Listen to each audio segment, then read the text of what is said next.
Hello everyone, welcome to my YouTube channel. आज आपको Coulomb के नियम में वैद्युत क्षेत्र से अध्यारोपण का सिद्धांत हम बताने जा रहे हैं। इसको कहा जाता है आपका अनेक आवेशों के बीच बल। तो अनेक आवेशों के बीच किसी एक आवेश पर बल लगता है तो उसे कहा जाता है आपका अध्यारोपण का सिद्धांत। तो आपका इसका कथन ये है कि यदि किसी निकाय में अनेक आवेश हों तो उनमें से किसी एक आवेश पर बल अन्य आवेशों के कारण अलग अलग बलों का वेक्टर योग होता है। इसे अध्यारोपण का सिद्धांत कहते हैं। कहने का मतलब ये है कि यदि किसी निकाय में, किसी सिस्टम में अनेक आवेश हों तो उसमें किसी एक आवेश पर लगने वाला बल अलग अलग बलों के वेक्टर योग होता है या अलग बलों के वेक्टर योग के बराबर होता है। तो क्या करेंगे, हमें किसी एक पर बल निकालने के लिए हमें सबके द्वारा उस पर लगे बल को जोड़ेंगे तो उससे हमें क्या निकल जाएगा, कुल बल निकल जाएगा उस आवेश पर। तो जैसे माना निकाय में n आवेश Q1 Q2 Q3 Qn है, माना Q1 पर कूलॉम बल ज्ञात करना है। तो और R12 vector, R13 vector, R1n vector स्थिति सदिश हैं। ये क्या है, आपके पोजीशन वेक्टर कहते हैं इसे। तो आपने करना क्या, जैसे एक सिस्टम लिया हमने, इसमें Q1 आवेश लिया और यहाँ पर Q2 ले लिया, यहाँ पर Q3 और एक Qn ले लिया।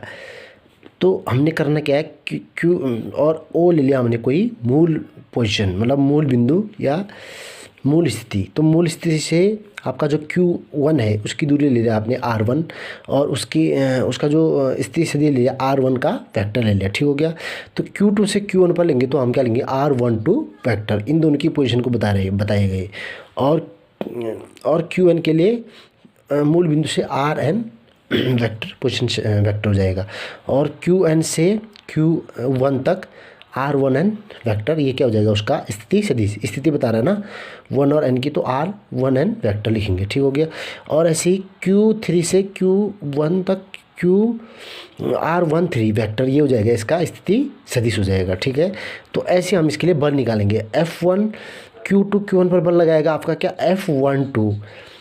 Q3 Q1 पर बल लगाएगा आपका F13 और Qn आपका Q1 पर बल लगाएगा आपका F1n और आपका कुल बल होगा आपका F1, क्योंकि हमने फर्स्ट के लिए निकालना है ना, तो Q1 के लिए निकालना है तो हमें क्या करना पड़ेगा, F1 करना पड़ेगा। तो यहाँ से सबसे पहले देखिए, सबसे पहले हमें Q2 के कारण Q1 पर आवेश पर बल निकालना, तो F12 लिखेगा। ये हमने कूलॉम का वेक्टर फॉर्म, कूलॉम का सदिश स्वरूप जो फार्मूला यूज़ किया था वही फार्मूला हमने यहाँ लगाना है।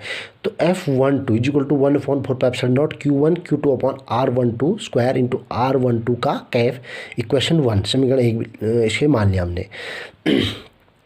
तो यहाँ पर आपका जो R कैफ है ये आपका यूनिट वेक्टर स्थिति एकांक सदिश कहा जाता है इसे।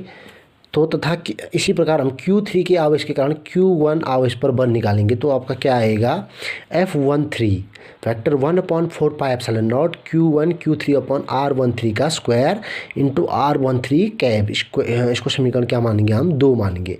तथा इसी प्रकार Qn आवेश के कारण Q1 आवेश पर बल, Qn के कारण Q1 आवेश पर बल। Qn का मतलब आपका कि हम कुछ भी मान लेंगे Qn को 2 3, वैसे 1 2 3 तो सिंपली लेंगे नहीं हम।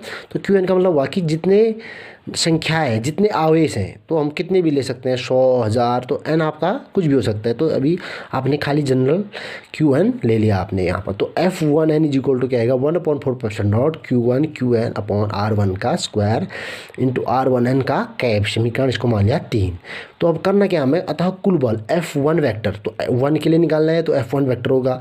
तो इसके F1 वेक्टर पर जो बल लग रहा है, क्या लग रहा है, 2 के कारण फर्स्ट पर, 3 के कारण फर्स्ट पर और n के कारण 1 पर, सेम सो ऑन। बीच में हमने कई चीज़ें लेना चाहें तो ले सकते हैं, नहीं तो सो ऑन, क्योंकि ये एक जनरल फार्मूला है। तो आपका क्या करना है, 2 3 ले लिया, फिर उसके बाद आपने बहुत बड़े नंबर के लिए ले लिया, n के लिए ले लिया। तो यहाँ पर आप फार्मूला यूज़ करेंगे, समीकरण 1 2 और 3 का मान यहाँ रखेंगे तो क्या आएगा, 1/4πε0 Q1 Q2 इंटू R12 का स्क्वायर R12 कैफ plus 1/4πε0 Q1 Q3 upon R13 का स्क्वायर इंटू R12 कैफ plus so on 1/4πε0 Q1 Qn upon R1n का स्क्वायर इंटू R1n कैफ। तो ये आपका आया F1 वेक्टर का रूप। इसके बाद हम इसमें कॉमन ले लेंगे, तो कॉमन लेने के बाद आपका क्या होगा, ये F vector is equal to 1/4 pi epsilon naught Q1। 1/4 pi epsilon naught जो है वो कॉमन है पूरे में, दोनों में सेम है ना, तीनों में ये कॉमन है आपका, कॉमन बाहर आ जाएगा। अंदर बचेगा आपका Q1 Q2 upon R1 square into R12 का cap plus Q2 Q1 Q3 upon R13 cap, R13 का square into R13 cap plus 1 upon plus so on 1 upon Q1 QN upon R1N square into R1N cap. तो ये आ गया आपका अध्यारोपण सिद्धांत में जो Coulomb बल आया, कुल बल जो लगेगा एक आवेश पर वो आ गया। इसके बाद आपका नेक्स्ट टॉपिक विद्युत क्षेत्र, इलेक्ट्रिक फील्ड अंग्रेजी में कहा जाता है इसको। इलेक्ट्रिक फील्ड क्या होता है, देखो वह क्षेत्र जिसमें कोई आवेश बल का अनुभव करता हो विद्युत क्षेत्र अथवा विद्युत बल क्षेत्र कहलाता है। जैसे हमारे पास कोई आवेश है, अगर वह आवेश किसी क्षेत्र में बल का अनुभव करे, मतलब बल हो सकता है आपका आकर्षण या प्रतिकर्षण हो सकता है, तो उसको क्या कहा जाता है, विद्युत क्षेत्र कहा जाता है। और उसकी जो तीव्रता होती है उसे कहा जाता है आपका विद्युत क्षेत्र की तीव्रता या विद्युत क्षेत्र तीव्रता। ठीक हो गया। तो इसमें आप देखो, विद्युत क्षेत्र के किसी बिंदु पर विद्युत क्षेत्र की तीव्रता ज्ञात करने के लिए उस बिंदु पर एक अत्यंत छोटा आवेश Q0 रख लेते हैं। ये कह रहा है कि आप विद्युत क्षेत्र में अगर किसी आवेश का आपने क्या निकालना है, विद्युत क्षेत्र की तीव्रता निकालनी है, तो आप क्या करना पड़ेगा, आपको एक आवेश लेना होता है, छोटा धनावेश रख लेते हैं हम इसमें, और इस क्षेत्र में रखे आवेश को परीक्षण धनावेश कहते हैं। इसे कहा जाता है आपका टेस्ट, तो इसको कहा जाता है आपका परीक्षण धन आवेश, टेस्ट चार्ज अंग्रेजी में इसको कहा जाता है, जिस पर हमें बल निकालना होता है। तो इसके बाद आप देखिए विद्युत क्षेत्र के अब विद्युत क्षेत्र की तीव्रता को हमने डिफाइन करना है अच्छे से। तो आप देखो, विद्युत क्षेत्र के किसी बिंदु पर विद्युत क्षेत्र की तीव्रता एक सदिश राशि होती है जिसका परिमाण उस बिंदु पर रखे प्रत्येकांक धनावेश पर कार्य करने वाले बल के बराबर होता है तथा दिशा बल की ही होती है। तो अगर हमें किसी बिंदु पर हमें विद्युत क्षेत्र की तीव्रता निकालनी है, तो उसके लिए हमें उसके प्रत्येकांक आवेश पर बल ज्ञात करना होगा।